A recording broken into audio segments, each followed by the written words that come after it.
ভেবেছিলাম আজকে ছুটি নেবো, রান্না করবো না। তাই কি কখনো হয়? আমাদের মেয়েদের আবার ছুটি, সেটা হয়তো স্বপ্নে। সত্যি সত্যি কখনো ছুটি আমরা পাই না। তো বসিয়ে দিলাম, দেখো পটল ভাজা। পটল ভাজা বসিয়ে দিলাম, আর এইদিকে বসিয়ে দিলাম ডাল। তো মুসুরি ডাল, পটল ভাজা, আর এই যে আলু ভেজেছিলাম, এটা সকালে খাওয়া হয়েছে, অল্প একটু রয়েছে। আর বানাবো হচ্ছে আরেকটা জিনিস। তো চলো আগে এটা আমি কমপ্লিট করি, তারপরে দেখাচ্ছি আমি কী বানাচ্ছি। পটল ভাজাটা রেডি হয়ে গেল, একটু লাল লাল করে পটলটা দিয়ে নিলাম।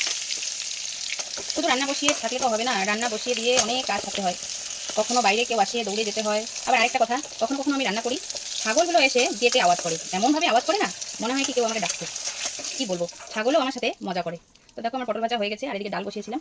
ডালের ফ্যানগুলো একটু ফেলে দিই, ডালের ফ্যানগুলো ফেলে দিলে, ফেলে দিতে হয়। তো দেখো আমি এখনো কিছু দিইনি ডালে, আমি একটা বাটিতে ডাল বসিয়েছি। এটা হচ্ছে মুসুরির ডাল, আমি কিন্তু একটু ঘন করে ডালটা করবো। আর এইগুলো পটল ভাজা, কালো হয়ে গেছে, মনে হচ্ছে গুড় গুড়, মনে হচ্ছে গুড় জাল দিচ্ছি, এরকম দেখে মনে হচ্ছে। তো কালো পুরো হয়ে গেছে, একটু জলও পড়ে গেছিলো। তো আমি একটু ফোড়নে দিয়ে দিলাম শুকনো লঙ্কা দিয়ে দিলাম। আর আমি দিয়ে দেবো রসুন দিয়ে দেবো। আর ঝালের জন্য আমি 2-4টা লঙ্কা দিয়ে দিচ্ছি। তেলটা একটু শাকে বেশি হয়ে যাবে মনে হচ্ছে। রসুন কাঁচা লঙ্কা ভাজা হয়ে গেল, দিয়ে দেবো আমি শাক। শাকটা কিন্তু আমি একটু বড় বড় করে কেটে নিয়েছি, কারণ খুব তাড়াহুড়ো, সময় খুব কম, সেই জন্য একটু তাড়াহুড়ো করে শাকটা কাটলাম।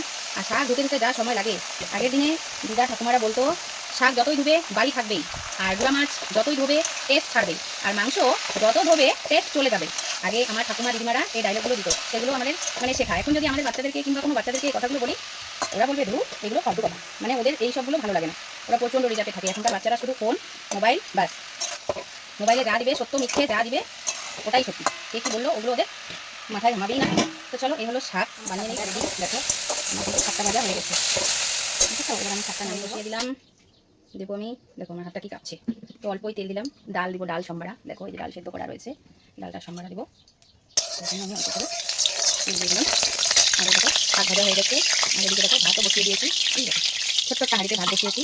আর এটা হচ্ছে ডাল সম্বারা হয়ে গেলে তারপরে আমি একটু খাবো, কারণ আমি কিন্তু খাইনি এখনো। দেখো আমি ফোড়নে দিয়ে দিলাম পাঁচফোড়ন আর শুকনো লঙ্কা। আজকে আমি পেঁয়াজ দিয়েই করবো। আচ্ছা পেঁয়াজ দিয়ে কী করবো, আর ভালো লাগছে না। ফেসবুকে কাজ করার ইচ্ছে, এনার্জি সব নষ্ট হয়ে যাচ্ছে। কত কষ্ট করে কাজ করি, ক্যামেরা ধরে, এক হাতে ক্যামেরা ধরে রান্নাটা করি, তারপরে সেই ভিডিওতে যদি ভিউ না হয় কিংবা কোনো ডলার না জমে, সেখানে আর কি করবো এগুলো রান্নাবাড়ি দিয়ে, এগুলো দিয়ে কোনো লাভ নেই। তবুও যেহেতু আমি এই কাজটাই করি সংসারে, সেই জন্য এটাই দিয়ে দিচ্ছি। আর ভিডিও বানাবো ওইরকমই বানাবো, ইচ্ছে করছে। আর পেঁয়াজ ভাজা হয়ে গেছে, এটাতে দিয়ে দেবো এবার ডাল। ডালের সম্বারা যদি আওয়াজ না হয় তাহলে ডাল সম্বারা ভালো লাগে না। কি সুন্দর আওয়াজ হলো না, এরকম আওয়াজ হতে হয়। আওয়াজ না হলে ডাল সম্বারা দিয়ে মজা লাগে না। এই হলো ডাল। তো চলো ডালটা হয়ে যাক। দেখো আমি রান্নার ফাঁকে রেডি হয়ে চলে এলাম। আমি কিন্তু একদম রেডি। আমার কিন্তু এখনো ভাত হয়নি, ভাতটা এখনো হলো না। আমার কিন্তু প্রচণ্ড খিদে পেয়েছে, আর আমাকে এক জায়গায় যেতেও হবে, সেই জন্য ফটাফট একটু খেতে হবে, অল্প একটু খেয়ে নেবো। তো চলো আমার ফাইনালি ভাতটা হয়ে গেছে, ভাতের মাঠটা গেলে নেই। ভাত রেডি। এবার ভীষণ গরম ভাতটা, এই গরমে গরমে এখন আমাকে খেতে হবে। ভাত ঠান্ডা হওয়ার কোনো চান্স নেই, কারণ ঝটপট যেতে হবে। তো একটু ভাত খেয়ে নেবো, খেতে ইচ্ছে না করলেও খেতে হবে।